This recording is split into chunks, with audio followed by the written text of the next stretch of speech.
টানা বৃষ্টি ও উজান থেকে নেমে আসা পাহাড়ি ঢলে তিস্তা নদীর পানি আবারও বৃদ্ধি পাচ্ছে। পানি নিয়ন্ত্রণে রোববার ১ জুন সকাল ৯টায় ডালিয়া ব্যারেজের ৪৪টি জলকপাট খুলে দিয়েছে কর্তৃপক্ষ। এ সময় তিস্তার পানি রেকর্ড করা হয়েছে ৫১.৮৬ মিটার, যা বিপদসীমার মাত্র ৩০ সেন্টিমিটার নিচ দিয়ে প্রবাহিত হচ্ছে।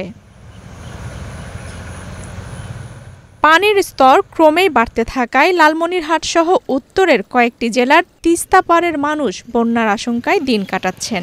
তিস্তা পাড়ে থাকা ৭৬টি চরাঞ্চলের অধিকাংশ ঘরবাড়ি নিচু জমিতে হওয়ায় এসব এলাকায় প্লাবনের ঝুঁকি বেশি। স্থানীয়রা জানান, প্রতি বছরই বন্যায় সবকিছুই ভেসে যায়। এবছরও রাতের আধারে হঠাৎ করেই পানি বেড়ে যায়। অনেকেরই ভুট্টা ও বাদামের ক্ষেত ডুবে গেছে। পরিস্থিতির অবনতি হতে পারে এমনটা আশঙ্কা করে অনেকেই এখন থেকেই সতর্ক অবস্থানে রয়েছেন। হঠাৎ করে রাতে পানি এসে ভাই মাসে ভুট্টা চলে গেছে, বাদাম চলে গেছে। হঠাৎ করে রাত করে পানি ঢুকছে, ঢোকার পরে এই অবস্থা। এখন পানি বাড়তে দিয়েছে। এখন আমরা তো সচেতন আছি, আমরা আমাদের সতর্কতাভাবেই আমরা চলবো আর কি।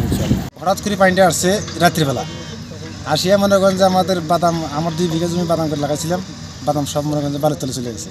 আরও অনেকেরই আমার পাশে আরও 2-4 বিঘা করে কাটছে, ওই সবারই একই অবস্থা। এইরকম পানির অবস্থা আমাদের এই বাঁধের পশ্চিম পাশে। তো রাস্তার যদি কোনো বানের ব্যবস্থা হইতো তাহলে আমার এত ক্ষতিগ্রস্ত হইতাম না। হঠাৎ করে আমি খেতে গেতেছি, দেখি যে ক্ষেত খোলা ভাঙি টাঙি শেষ, অনেক জমি ভেঙে আছে এই আজকের ইয়েতেই।